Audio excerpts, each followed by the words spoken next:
అందరికీ welcome to our channel stories articles four. So ఈరోజు video ఏమంటున్నానంటే అందరికీ యూజ్ అయ్యే వీడియో పిల్లల నుంచి పెద్దలకి తెలుసుకోవాల్సిన వీడియో పోస్ట్ చేద్దాం అనుకుంటున్నాను.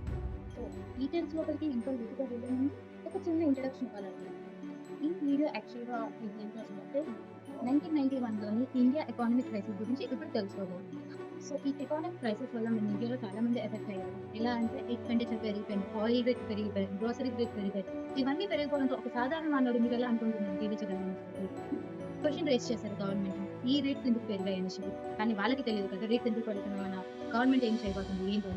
ఈ 1991లో ఎకానమిక్ క్రైసిస్ వల్ల చాలా మంది ఇంపాక్ట్ అయ్యారు. అందులోని గ్రోసరీ రేట్స్ పెరుగుతాయి, క్రూడ్ ఆయిల్ రేట్స్ పెరిగిపోయి ఎక్స్పెండిచర్ అనేది చాలా ఎక్కువైపోయింది. ఇది చాలా సాధారణ కుటుంబాలని ఇంపాక్ట్ చేసింది. అసలు ఈ ఎకానమిక్ క్రైసిస్ అంటే ఏంటి, ఈ crude oil rates, groceries rates ఎందుకు పెరిగానేసే కదా మీ డౌట్. ఎందుకు టెన్షన్ మీకు, నేను ఉన్నాను కదా. ఎప్పుడైనా ఇప్పుడైనా సరే మన ఇండియాలో ఇంపోర్టింగ్ అనేది ఒక స్పెషల్ మేజర్ రోల్ అనేది ప్లే చేసింది. దీనివల్ల రూపాయి వాల్యూ అనేది 1991లో చాలా దారుణంగా పడిపోయింది. దాంతో ఇంపోర్ట్ అనేది కష్టమైపోయింది, ఎక్స్పోర్ట్స్ అసలు సరిగ్గా జరగట్లేదు. గవర్నమెంట్ ఆదాయం ఏదైతే ఉందో అది చాలా తక్కువగా ఉంది. ఇలా రూపాయి వాల్యూ తగ్గిపోవడం వల్ల ఎక్స్పెండిచర్ అనేది పెరిగిపోయింది, ప్రతి ఒక్క రేట్లు పెరిగిపోయింది. అండ్ అదే ఇయర్లోని గల్ఫ్ వార్ ఒకటి అయ్యింది. దీనివల్ల ఇంపోర్ట్ చేసుకోవాల్సిన ఏవైతే క్రూడ్ ఆయిల్స్ ఉన్నాయో దాని రేట్లు కూడా విపరీతంగా పెరిగిపోయాయి. దాంతో మన ఇండియాలోని ప్రజలు చాలా వరకే ఇబ్బంది పడ్డారు. దీన్ని సార్ట్అవుట్ చేయడానికి 1991లో ఉన్న RBI and government played a major role in. అండ్ అప్పట్లో ఉన్న మన RBI governor mister Venkitaramanan, మన ప్రధాని మంత్రి అయిన mister Chandrababu and finance minister అయిన డాక్టర్ మన్మోహన్ సింగ్ గారితో కలిసి చర్చా సమావేశం తీసుకుని ఎలా సార్ట్అవుట్ చేస్తే బాగుంటుందన్న ఐడియా. ఆ ఐడియాయే మన ప్రభుత్వ బంగారాన్ని తాకట్లేదు. అంతా నేను చెప్పేది ఏంటంటే ఇందుకోసం అనే ఒక డాక్యుమెంటరీ తీశారు ఈ 2020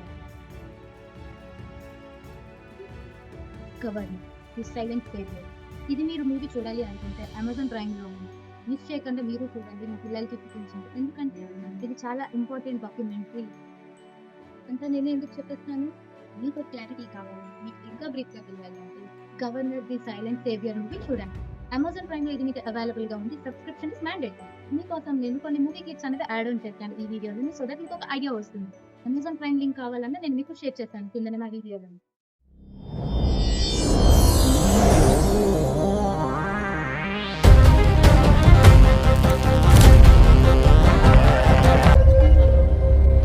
सर, अगर हमारे फॉरेन एक्सचेंज रिजर्व $1 बिलियन के ऊपर हैं, मतलब हम इस रेड लाइन के ऊपर हैं. Okay. और 1 बिलियन से नीचे मतलब India has gone bankrupt 1 month.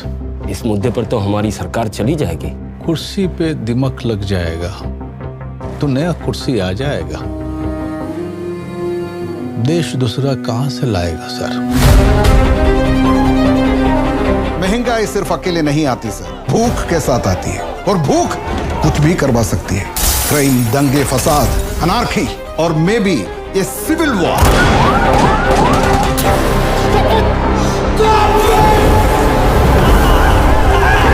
अगर कल हमको इस देश को खुशहाल देखना है तो आज हमको ये पॉइजन पीना ही पड़ेगा. हम इसको एक सीक्रेट मिशन की तरीके से एग्जीक्यूट करेंगे. 60 टन सोना एयरलिफ्ट कैसे करेंगे? इतना बड़ा निर्णय हमारी सरकार नहीं ले सकती है. ऑपरेशन रोकना होगा. हमारी सरकार गिर गई है. आप फेल हो चुके हैं. I will not let India fail.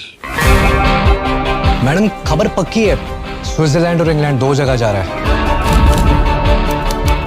RBI का सोना, देश का सोना, देश बेचने निकले आप लोग. बेचना और बचाना में एक मात्रा का डिफरेंस है.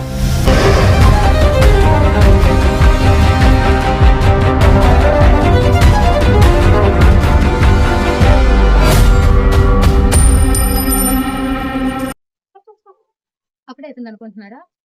సబ్స్క్రైబ్, లైక్ అండ్ షేర్ చేసుకోండి. ఇదే చూస్తే ఇంకొన్ని వీడియోస్ మీ ముందుకు తీసుకొని వస్తాం. ఐ హోప్ ఈ వీడియో మీ అందరికీ యూస్ఫుల్ అనేసి చెప్పి అనుకుంటున్నాను. నేను స్టోరీస్ విత్ ఆర్టికల్.